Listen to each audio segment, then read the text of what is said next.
Salah satu negara Arab di kawasan Afrika bagian barat laut yang menarik untuk dibahas adalah Maroko. Ya, Maroko adalah negara yang memiliki sistem pemerintahan monarki konstitusional. Maroko pertama kali berdiri pada tahun 788 Masehi dan dipimpin oleh banyak dinasti. Kini Maroko diperintah oleh dinasti Alawi pada tahun 1631. Beberapa waktu lalu, negara Maroko jadi perhatian dunia dalam ajang FIFA World Cup 2022. Tak hanya itu saja, Maroko juga dikenal sebagai negara yang memiliki landscape yang indah. Maroko merupakan negara Islam yang memiliki dua ibu kota negara, yaitu Rabat sebagai ibu kota administrasi dan Casablanca sebagai ibu kota industri. Secara geografis, Maroko merupakan negara yang berada di Afrika dan berbatasan langsung dengan Spanyol yang hanya dipisahkan oleh Selat Gibraltar. Nama Maroko berasal dari bahasa Arab, yaitu Al-Maghrib Al-Aqsa yang berarti barat yang ekstrim. Nah, hal ini dikarenakan dalam dunia Arab, negara Maroko berada di wilayah paling barat. Negara ini memiliki kebudayaan yang berasal dari pencampuran dari bangsa Eropa, bangsa Arab, dan bangsa Berber. Siapakah bangsa Berber? Bangsa Berber sendiri ialah etnis asli dari daerah Afrika Utara sebelah timur Lembah Nil. Pada artikel ini, Surga Fakta akan mencari tahu apa saja fakta-fakta menarik negara Maroko. Maroko merupakan salah satu negara yang mempunyai penduduk mayoritas Muslim di dunia. Bahkan sekitar 98,7% dari total populasi penduduk negara tersebut menganut agama Islam. Oleh karena itu, negara yang beribu kota di Rabat ini menjadi salah satu destinasi wisata religi yang sering dikunjungi umat Muslim di seluruh dunia.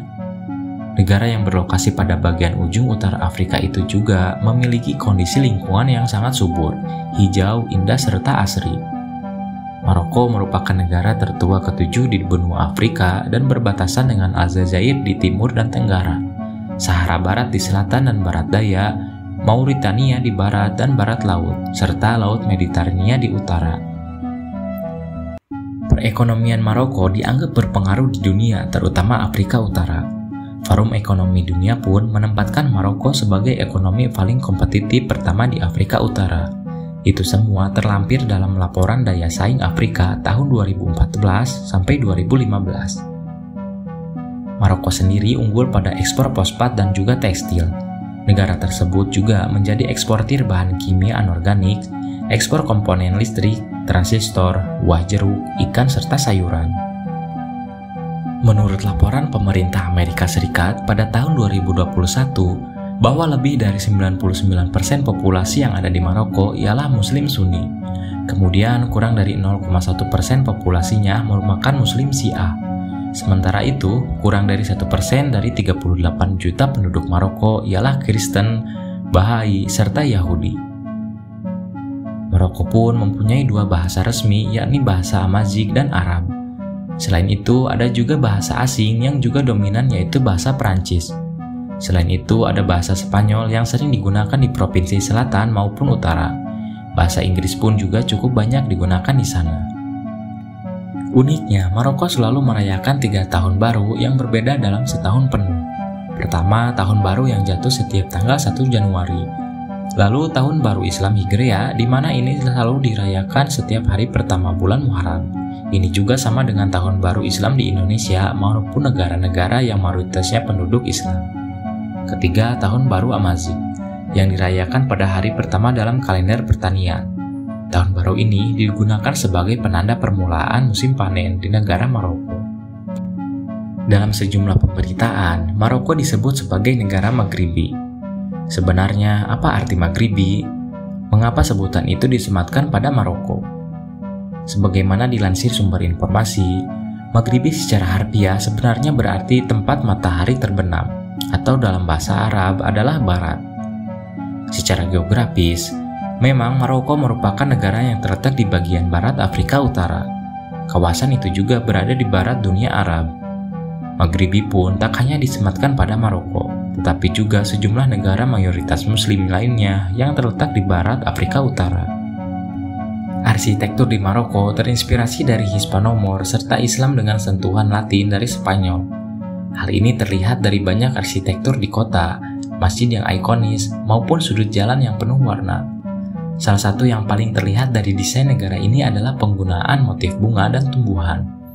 Belum lagi, rumah dan bangunan tradisional atau modern tampak lebih mewah, dilengkapi dengan interior penuh warna dan pola yang beragam dan unik.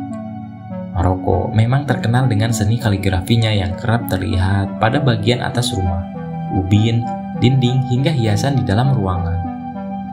Maroko dikenal negeri yang kaya akan sejarah dan budaya, tak hanya pemandangan tetapi juga kuliner. Salah satu kuliner khas Maroko yang wajib dicoba adalah tagine. Tagine menjadi menu otentik Maroko yang wajib dicoba. Dimasak dengan menggunakan tempat berbentuk kerucut dari tanah merah, membuat hasil masakan menjadi empuk dan kaya rasa.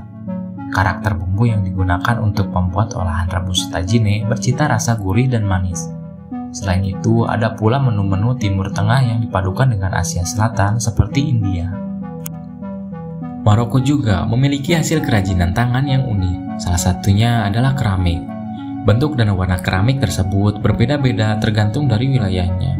Misalnya, warna biru biasa dijumpai di keramik di kota Fes dan hijau di kota Meknes.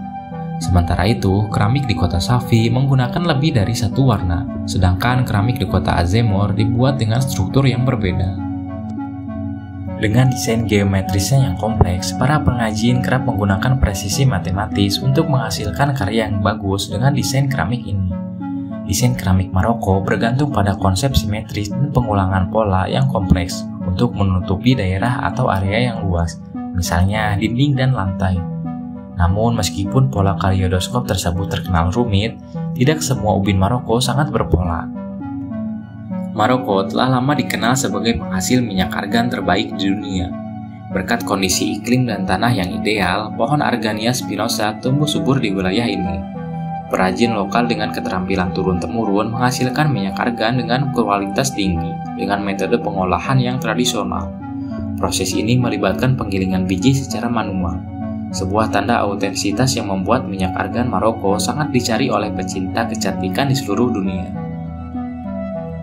Kota Marrakesh di Maroko memiliki julukan Kota Merah berkat bahan dasar dari bangunannya, khususnya di kawasan Kota Lama atau disebut juga sebagai Medina. Permukiman Medina di kota ini memiliki bangunan dan benteng yang dibangun menggunakan tanah liat. Bukan warnanya saja yang menarik perhatian wisatawan, kota Marrakesh juga mempunyai ikon bangunan. Namanya Masjid Koutoubia. Masjid ini dibangun pada tahun 1184. Tinggi menaranya sekitar 77 meter dan terdiri dari 6 lantai. Letak Masjid Koutoubia berada di dekat pusat kota Marrakesh. Saat malam hari, warna masjid ini sangat menarik, sebab menara masjid ini memantulkan cahaya warna-warni yang cantik. Selain Kota Merah, Maroko juga memiliki kawasan yang dijuluki Kota Biru. Kawasan ini berada di kota Sefhauhen. Julukan tersebut muncul karena pemukiman di kota tersebut berwarna biru, sehingga seluruh kota tampak berwarna biru. Warna biru di kota ini ternyata sudah menjadi tradisi dalam masyarakatnya. Selama abad ke-15, Inkuisisi Spanyol kaum Sephardim Yahudi berlindung di kota ini. Mereka pun mengecat rumahnya dengan menggunakan bubuk berwarna biru. Kemungkinan disebabkan karena biru dalam agamanya melambangkan warna suci. Kota ini cocok bagi wisatawan yang gemar berjalan kaki karena memiliki posisi geografis yang unik. Maroko adalah negara yang memadukan sejarah panjang, budaya yang kaya, dan pemandangan alam yang luar biasa. Dengan posisinya sebagai jembatan antara Afrika dan Eropa, Maroko terus menarik perhatian dunia melalui keberagaman tradisinya dan keindahan alamnya.